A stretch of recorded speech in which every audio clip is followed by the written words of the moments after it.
പാവപ്പെട്ടവരെ ഇപ്പോൾ സർക്കാർ ആശുപത്രിയിൽ പോകാൻ പറ്റാത്ത അവസ്ഥയാണ്. ഒരു അസുഖം വന്നു കഴിഞ്ഞാൽ നമുക്കെല്ലാം അറിയാം. കഴിഞ്ഞ ദിവസം ഒരു പ്രിയപ്പെട്ട സുഹൃത്തിനെ ജീവൻ വരെ രക്ഷിക്കാൻ സർക്കാർ ആശുപത്രിക്ക് കഴിഞ്ഞില്ല. കാരണം എന്തേ?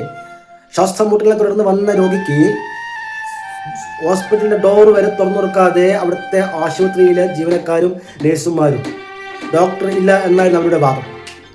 എങ്കിലും ഞാനത് പറയട്ടെ, സർക്കാർ ആശുപത്രിയിൽ എൻ്റെ നിങ്ങളൊക്കെ നികുതി പണം കൊണ്ട് ശമ്പളം കൊടുക്കുന്ന നഴ്സുമാരെ അല്ലെങ്കിൽ ആശുപത്രി ജീവനക്കാരെ നിങ്ങളങ്ങ് ഒഴിഞ്ഞു പോ. നിങ്ങളവിടെ ജോലി ചെയ്യേണ്ട. ഒരു പാവപ്പെട്ടവൻ്റെ ജീവൻ രക്ഷിക്കാൻ പറ്റുന്നത് നിങ്ങൾക്ക് എന്തിനാണ് ജോലി ചെയ്യണം? ശ്വാസം മുട്ടലിനെ തുടർന്നാണ് ആ ചെറുപ്പക്കാരൻ ആ ഹോസ്പിറ്റൽ വരാൻ ഇടയായത്. സ്വന്തം ഭാര്യയുടെ ബൈക്കിലായിരുന്നു ആ സഹോദരൻ വന്നത്. എന്നിട്ട് അവിടെ ഒരുപാട് സമയം വെയിറ്റ് ചെയ്തു.